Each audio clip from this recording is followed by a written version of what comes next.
Hi guys, welcome to the YouTube channel of Access Study Point Institute.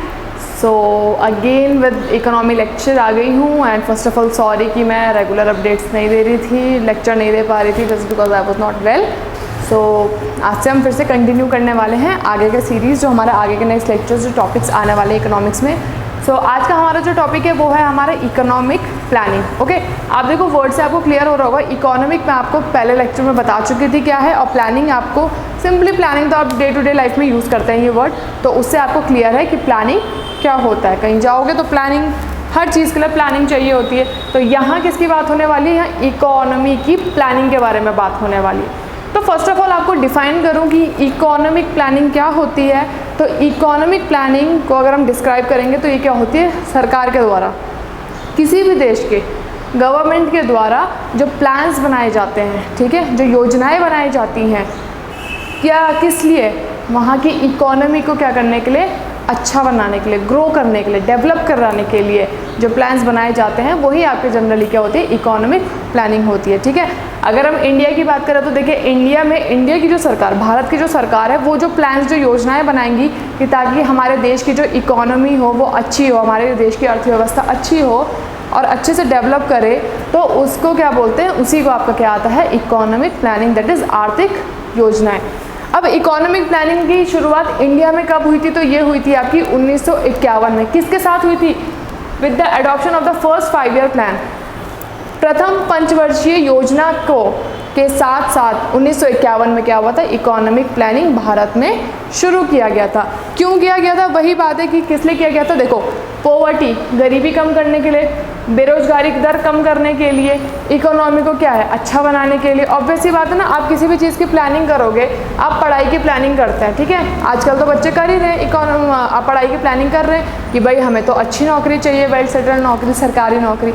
तो यहाँ भी क्या है कि प्लानिंग करेंगे कि कैसे कैसे इकोनॉमी को हम अच्छा बना सकते हैं, तभी तो जाके इकोनॉमी हमारी बढ़िया बनेगी, डेवलप होगी.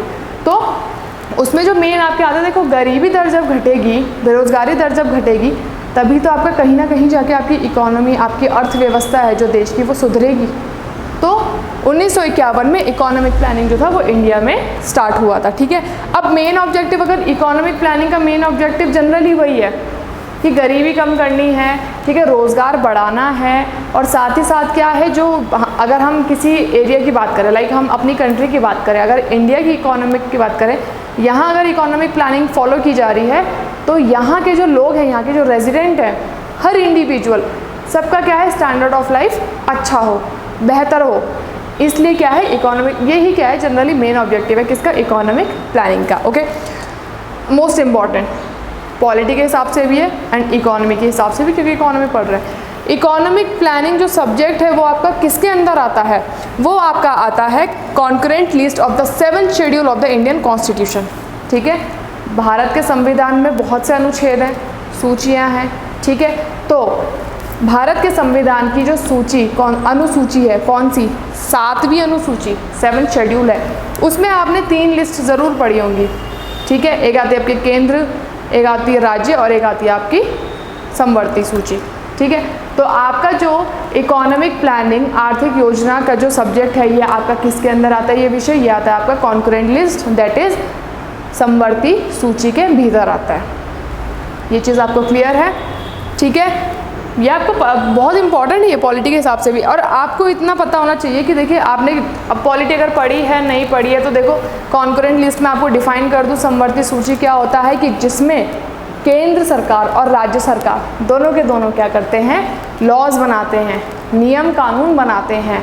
ठीक है, उनका प्रॉपर जो कार्य, जो उनका पूरा फंक्शन होता है वो सब देखते हैं. दोनों सरकार के अंदर क्या होती है, ये उनके अंडर, ये इस लिस्ट में जो सब्जेक्ट आते हैं वो काम करते हैं.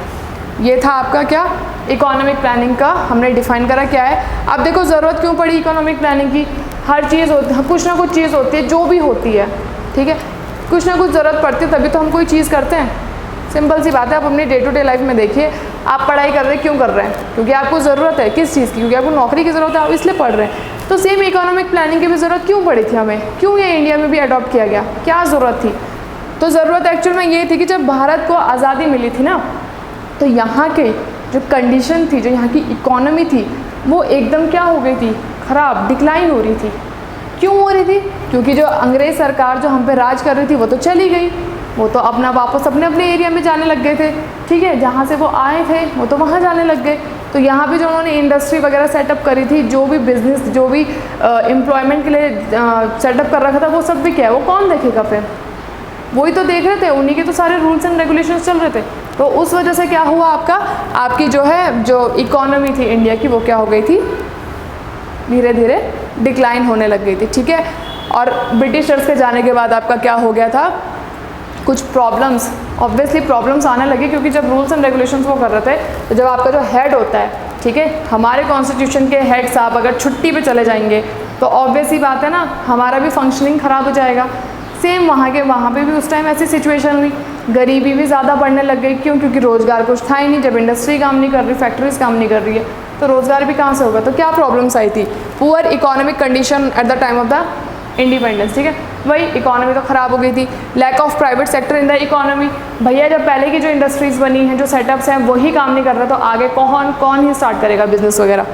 For effective utilization of resources, अब जब कोई है नहीं करने वाला, बताने वाला, तो फिर जो रिसोर्सेज अवेलेबल थे वो भी तो कैसे यूटिलाइज होंगे सही से? उनका भी तो क्या होगा, अगर कोई ऐसे ही रैंडमली यूज़ करेगा तो दुरुपयोगी होता होगा, है ना। और डेवलपमेंट ऑफ द इंडस्ट्रीज़, और इंडस्ट्रीज़ को जो बनी हैं उनको और अच्छा डेवलप करने के लिए, ये सब प्रॉब्लम्स क्या आ गई थी, इंडिपेंडेंस, आज़ादी के टाइम पे आई थी। इसीलिए इकोनॉमिक प्लानिंग को क्या करना पड़ा, हमें अडॉप्ट करना पड़ा था। अब ऑब्जेक्टिव क्या है इकोनॉमिक प्लानिंग के? मेन ऑब्जेक्टिव मैंने आपको बता दिया, उनमें भी इंपॉर्टेंट क्या क्या है देखो। Ensuring fair distribution of resources, किसी को कम किसी को ज़्यादा, ऐसे नहीं चलेगा, ठीक है, सबको बराबरी क्या होगा, जो रिसोर्सेज से जो गुड्स प्रोडक्शन जो आपका हो रहा है सबको इक्वली मिलना चाहिए, उसमें कोई इनइक्वालिटी, भेदभाव नहीं होना चाहिए। सबसे पहला इसका ऑब्जेक्टिव। दूसरा आता है high growth rate to improve the living standard of the resident of India, ठीक है, जो भारत के जो नागरिक हैं, हर नागरिक का क्या हो, जो जीवन जीने का, बेहतर जीवन जीने का जो उनका लाइफस्टाइल है, जो उनका स्टैंडर्ड है, वो क्या हो, बेहतर हो, अच्छा बनाया जाए। एम्प्लॉयमेंट जनरेशन, मोस्ट इम्पॉर्टेंट, कि भैया एम्प्लॉयमेंट होगा तभी तो इकोनॉमी ग्रो करेगी, रोज़गार होगा तभी तो इकोनॉमी ग्रो करेगी, रोज़गार नहीं होगा तो कहाँ से आपकी इकोनॉमी ग्रो करेगी। एंडिंग द पॉवर्टी साइकिल, गरीबी दर घटा दो, मेन ऑब्जेक्टिव, गरीबी दर घटेगी तभी तो इकोनॉमी में हेल्प होगी। सेल्फ रिलायंस, इंडिपेंडेंट, ठीक है, पहले तो क्योंकि देखो ब्रिटिशर्स के रूल के अंडर थे हम, ब्रिटिशर्स हम पे रूल कर रहे थे, अब ये था कि अब हम खुद से कुछ करें, खुद से कुछ करना चाहते हैं या करेंगे, ठीक है, इसके लिए क्या है, सेल्फ रिलायंस, ये भी मेन ऑब्जेक्टिव है इसका। प्रॉपर इंफ्रास्ट्रक्चर डेवलपमेंट, ठीक है, जितने भी यहाँ पे रोड, स्कूल, हॉस्पिटल्स जो भी हैं, इन सबको क्या करना था, एकदम प्रॉपर तरीके से इनका क्या करना था, डेवलप करना था। इन मीन्स कि आपको हर जो आपके रोड्स वगैरह जितने भी इंफ्रास्ट्रक्चर चीज़ें, इन सबको क्या करना था, प्रॉपरली बनाना था, ठीक है, ऐसा नहीं कि रोड टूटी हुई हैं, स्कूल खंडर पड़े हुए, ये सब नहीं। Promoting investment and capital formation, जब इन्वेस्टमेंट आएगी, जब कैपिटल्स बनेंगे, फॉर्म होंगे, तभी तो जाके आपका क्या होगा, इकोनॉमी ग्रो करेगा, सिंपल सी बात है। नेक्स्ट है background of economic planning in India, ठीक है, इकोनॉमिक प्लानिंग जो इंडिया में स्टार्ट हुआ था 1951 में, तो उसके जो बैकग्राउंड उस टाइम पे थे क्या थे, उससे पहले के क्या थे, तो 1934 में जो प्लान आया था वो था एम विश्वेश्वरैया प्लान। इसके जो फीचर्स थे, क्या था, क्या महत्वपूर्ण चीज़ें थी इसकी, it emphasize on shifting from agriculture to industrialization and also to increase employment in industry. इस प्लान के मुताबिक क्या था कि क्या करना था, आपका जो एग्रीकल्चर है, एग्रीकल्चर जो शिफ्ट होकर किधर की तरफ जाना था, इंडस्ट्री की तरफ ज़्यादा फोकस करना था, ठीक है, इंडस्ट्रीज़ का सेटअप ज़्यादा करना था। और क्या करना था, ऑब्वियसली इंडस्ट्रीज जब बनेंगी तो उसमें तो भैया लोग काम करने के लिए चाहिए आपको लोग, तो उसके लिए क्या था, एम्प्लॉयमेंट भी इंक्रीज़ होगा, तो वो भी इनका एक फीचर था। It aim to double national income within 10 years. National income आपको लास्ट क्लास में पढ़ा चुके हैं, नेशनल इनकम, इसका और एक फीचर क्या था कि अगले 10 साल में क्या करें हम, मतलब 10 साल में क्या करें, नेशनल इनकम जो है देश की उसको 2 गुना करें। In his book planned economy for India he set the goal of poverty eradication through growth. उनकी जो एक पुस्तक थी, उनकी जो एक किताब थी जिसका नाम है प्लान्ड इकोनॉमी फॉर इंडिया, उसमें उन्होंने एक गोल, एक उद्देश्य बना रखा था कि क्या है, हमें क्या करना है, पॉवर्टी हटानी है, पॉवर्टी ख़त्म ही कर देनी है, प्रॉपर ख़त्म कर देनी। कैसे करेंगे, ग्रोथ करके। ग्रोथ करके कैसे करोगे, ग्रोथ पढ़ लिख के ग्रोथ करोगे, ठीक है, एम्प्लॉयमेंट बढ़ेगा, एम्प्लॉयमेंट में ग्रोथ होगी, तो भी आपका क्या होगा, पॉवर्टी अपने आप नीचे होती जाएगी। सेकंड हमारे पास आता है 1934 में ही फिक्की प्रपोजल। अब फिक्की चाय की बात मत करना, okay. FICCI means Federation of Indian Chambers of Commerce and Industry. इस प्लान के तहत क्या था, this was an organization of Indian industrialist, जो भारत के, इंडिया के जो इंडस्ट्रियलिस्ट है ना, उद्योगपति जिन्हें बोलते हैं, ये उनका प्लान था। उनका उन्होंने एक ऑर्गेनाइजेशन बनाया था। It was formed in 1934 under the chairmanship of NR सरकार। 1934 में क्या हुआ था, इसका गठन हुआ था, किसकी चेयरमैनशिप, किसकी अध्यक्षता के अंडर, NR सरकार। It also advocated for setting up national planning commission, और इसी ने क्या करा था, नेशनल प्लानिंग कमीशन के गठन का प्रस्ताव रखा था। नेक्स्ट आता है 1938। 1938 में हमारे पास आता है कांग्रेस प्लान, ठीक है, कांग्रेस प्लान, ओके। तो इसका क्या था, इसका मेन फीचर्स क्या थे, with the initiative of Subhash Chandra Bose ji, National Planning Committee was formed with Pandit Jawaharlal Nehru ji as its chairperson, ठीक है। सुभाष चंद्र बोस जी सब जानते हैं, उन्होंने जब इनिशिएट किया तो उसी के साथ क्या हुआ, नेशनल प्लानिंग कमेटी का गठन हुआ। कब हुआ, 1938 में ही हुआ, जिसके चेयरमैन कौन थे, चेयरपर्सन, अध्यक्ष कौन बने थे, पंडित जवाहरलाल नेहरू जी, ठीक है। दूसरा अब इसका ऑब्जेक्टिव क्या था इस प्लान, कांग्रेस प्लान का, improvement in all sectors of the economy, हमारी इकोनॉमी में जितने भी सेक्टर्स हैं, primary sector, secondary sector, tertiary sector, quaternary, जो भी मैंने लास्ट क्लास में आपको डिफाइन कर रखे थे, ऑल सेक्टर्स, ठीक है। हर सेक्टर्स, खैर सेक्टर्स तो बाद में डिवाइड करें, लेकिन जितने भी सेक्टर्स हैं सब में क्या करना था, डेवलपमेंट कराना था, क्योंकि हर इंसान सिर्फ एक ही सेक्टर में काम नहीं कर सकता है, सब अलग अलग सेक्टर के लिए बने रहते हैं, तो हर सेक्टर में क्या करना था, डेवलपमेंट कराना था। इसके बाद हमारे पास आता है 1944 में बॉम्बे प्लान, बॉम्बे, ठीक है। बॉम्बे प्लान का क्या था, sponsored by top 8 industrialist of Bombay, chaired by sir Ardeshir Dalal. ये क्या था, जो भारत के जो 8 मेन जो क्या थे उद्योगपति थे, उनके थ्रू ये बनाया गया था, स्पॉन्सर किया गया था, जिसकी अध्यक्षता किसने की थी, सर अर्देशीर दलाल जी ने की थी। दूसरा, aim for agricultural restructuring through abolition of zamindari system, rapid industrialisation, development of essential and consumers goods and small medium and cottage industry. इसका जो मेन अहम उद्देश्य था वो क्या था कि देखो एग्रीकल्चर, अब पहले वाले हमने सबसे पहले प्लान पढ़ा था, उन्होंने एग्रीकल्चर से इंडस्ट्री की तरफ ज़्यादा फोकस डाल दिया था। उन्होंने कहा एग्रीकल्चर लाइक ऐसा कर दो, इंडस्ट्री पे ज़्यादा फोकस। इनका क्या था कि जो वो एग्रीकल्चर थी, उस एग्रीकल्चर को दोबारा से शुरू करना है, उस पर ज़्यादा रिफोकस करना है, फिर से वो एग्रीकल्चर को स्टार्ट करना है, ठीक है। एंड क्या करना है, ज़मींदारी सिस्टम आपको पता होगा, नहीं पता है तो आपको ये इन डिटेल हिस्ट्री में बताया जाएगा, ठीक है। ज़मींदारी सिस्टम खत्म करना है, रैपिड इंडस्ट्रियलाइजेशन, जल्द से जल्द क्या करनी है, एकदम फटाफट क्या करना है, इंडस्ट्री सेटअप करनी है, बहुत सारी इंडस्ट्रीज, ताकि लोगों को रोज़गार मिले और फिर वही आपका इकोनॉमिक ग्रोथ करे, ठीक है। Development of essential consumer goods, ठीक है, जो गुड्स एंड सर्विसेज जो प्रोवाइड करते हैं, ठीक है, उसका क्या हो, अच्छे से अच्छा क्या डेवलपमेंट हो, अच्छा प्रोडक्शन हो उसका, ठीक है। और स्पेशली लाइक आपका कॉटेज इंडस्ट्री का भी क्या हो, कॉटेज इंडस्ट्रीज भी क्या करनी है, सेटअप करनी है। देन नेक्स्ट हमारे पास आता है 1944 में ही आता है गांधीयन प्लान, हमारे प्यारे गांधी जी, ठीक है। गांधीयन प्लान, इसके तहत क्या था, ड्राफ्टेड बाय आचार्य श्रीमन नारायण अग्रवाल। इसका प्रस्ताव किसने रखा था, आचार्य श्रीमन नारायण अग्रवाल जी ने, ठीक है। emphasized on economic decentralization and on the promotion of small scale and cottage industry। इसका जो जनरली फोकस था किस चीज़ पे था, कॉटेज इंडस्ट्री पे, ठीक है। अब आपको पता है गांधी जी तो खादी वाले थे ही, तो उसका रिलेशन थोड़ा कॉटेज इंडस्ट्री से, तो जनरली इनका मेन फोकस कॉटेज इंडस्ट्री पे ही था, ठीक है। देन नेक्स्ट हमारे पास आता है 1945 में पीपल्स प्लान आया था, लोगों का प्लान, लोगों की योजना आई थी। तो इसके तहत क्या था, ये किसने ड्राफ्ट किया था, इसका प्रस्ताव रखा था MN रॉय जी ने, कितने, 10 साल के लिए। जो टाइम पीरियड इसके लिए रखा था इस प्लान के लिए वो था 10 साल के लिए।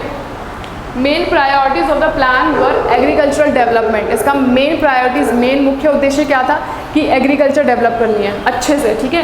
Increase in agriculture production, agriculture develop करनी है, और साथ में क्या करनी है, एग्रीकल्चर पे इतना फोकस करना है कि उससे जो प्रोडक्शन हो वो बहुत ज़्यादा हो, क्योंकि एग्रीकल्चर के बिना कुछ पॉसिबल नहीं है, okay. Along with maintaining and equal balance with industrialization, और इसका ये पहले वाले की तरह नहीं था कि आपने एग्रीकल्चर साइड कर दिया, इंडस्ट्री पे फोकस। इसका है कि एग्रीकल्चर पे भी फोकस करना है, लेकिन साथ साथ में किसको लेके चलना है, इंडस्ट्री को भी लेके चलना है। क्योंकि आप एग्रीकल्चर से प्रोडक्शन करेंगे तो उसके बाद ऑब्वियसली बात है आपको इंडस्ट्री की ज़रूरत पड़ती है, इंडस्ट्री फैक्ट्रीज की ज़रूरत पड़ती है, सिर्फ प्रोडक्शन करके कोई काम नहीं होता है। ओके, नेक्स्ट हमारे पास आता है 1950 में आया था Sarvodaya plan, drafted by Jayaprakash Narayan. इसका प्रस्ताव किसने रखा था, जयप्रकाश नारायण जी ने। Emphasized on agriculture and small and cottage industry, it suggest freedom from foreign technologies and stressed upon land reforms. It also recommended decentralized and participatory planning. अच्छा, इसका जनरली मुख्य उद्देश्य हम बात करें क्या था कि एक तो पहले की फॉरेन जो टेक्नोलॉजी है, विदेशी जो टेक्नोलॉजी है, इससे तो दूर ही रहे, ठीक है, ये हम फॉलो नहीं करें तो अच्छा है, ठीक है। देखा देखी में आपको पता है कितना लॉस होता है, प्रॉफिट होता है पर लॉस भी उतना ही होता है। पहला तो इसका यही था, ठीक है। वही आपका कि मोर इसका किस पे एम्फेसाइज था, किस पे ज़्यादा मेन फोकस जा रहा था, एग्रीकल्चर पे जा रहा था और आपका स्मॉल एंड कॉटेज इंडस्ट्रीज़ पे, इस पे इसका भी क्या था, फोकस खूब अच्छा था, ठीक है। और क्या करना था, लैंड रिफॉर्म्स लाने थे, ठीक है। तो जनरली क्या है, इसके बाद से आपका अगर 1945 के बाद से आप देखें तो आपका जनरली एग्रीकल्चर पे खूब फोकस, अच्छे से फोकस किया जा रहा था। नेक्स्ट 1950 में ही हमारा कौन सा आता है, प्लानिंग कमीशन। प्लानिंग कमीशन आता है हमारा, जो कि 15 मार्च 1950 को बना था, जिसका गठन हुआ था अंडर द चेयरमैनशिप ऑफ, किसकी अध्यक्षता के अंदर, पंडित जवाहरलाल नेहरू जी के अंडर इसकी मतलब उनके अध्यक्षता में प्लानिंग कमीशन का गठन हुआ था। प्लानिंग कमीशन तब से 1950 से लेके 2014-15 तक आपका चला और उसके बाद क्या हुआ, आपका आया 2015 में नीति आयोग। आपको पता है, आप इस चीज़ से फैमिलियर भी होंगे। अब देखो, नीति आयोग में नीति की फुल फॉर्म भी है national institution for transforming India, ठीक है, राष्ट्रीय संस्थान बोल सकते हैं। इसलिए ट्रांसफॉर्मिंग इंडिया, भारत को अच्छा ट्रांसफॉर्म करने के लिए, अच्छा बेहतर बनाने के लिए। रिप्लेस बाय, अब इसने क्या करा था, जनरली आपको इसकी बेसिक नॉलेज क्या है कि देखो नीति आयोग ने क्या किया था, आपका जो प्लानिंग कमीशन था उसको रिप्लेस कर दिया था। नाम मतलब नाम भी चेंज हुआ, थोड़े फीचर्स भी इनके चेंज हुए। It functions as a think tank. कैसे काम करता है, थिंक टैंक की तरह। थिंक टैंक क्या होता है, a group of people who conduct research and analysis to provide advice on policy, institute and products। मतलब थिंक टैंक की बात करूँ, देखो थिंक का मतलब सोचना है और टैंक का मतलब आपको पता है टैंक अलग अलग टैंक, अब पानी की टंकी की बात नहीं हो रही यहाँ पे, ठीक है, थोड़ा माइंड से लेके। तो थिंक टैंक का मतलब क्या है कि आपका क्या है, लोगों का ग्रुप है एक, ठीक है, एक समूह है बहुत से लोगों का। वो लोग क्या करते हैं, कोई एक पर्टिकुलर कोई चीज़ ले लीजिए आप, उस पर रिसर्च करते हैं, उसको एनालाइज करते हैं एंड देन उसके बाद ये सब करने के बाद जो उनको रिजल्ट मिलता है उसके बेसिस पे वो क्या करते हैं, किसी प्रोडक्ट, किसी पॉलिसी, किसी लॉ को लेके क्या करते हैं, अपनी एडवाइसेस देते हैं, बताते हैं। तो यही आपका क्या है, think tank. Is an advisory body with no financial role. NITI Aayog एक एडवाइजरी बॉडी है जिसका कोई फाइनेंशियल रोल से कोई मतलब नहीं है। विद नो फाइनेंशियल, कोई फाइनेंशियल वही नहीं, उनका रोल ही नहीं है, ठीक है। सो ये थी आपकी 2015 तक की, जो अभी भी, अब ये तो चल ही रहा है 2015 से आगे, अभी भी फिलहाल चल रहा है। इन फ्यूचर में भी चेंज हो ना हो, we don't know. Okay, so hope so आपको समझ आया होगा, कोई कन्फ्यूजन नहीं होगी, और अगर इनकेस होती है तो आप कमेंट सेक्शन में ज़रूर बताइएगा। एंड वही वीडियो अच्छी लगी हो तो लाइक शेयर सब्सक्राइब ज़रूर करिएगा। Thank you.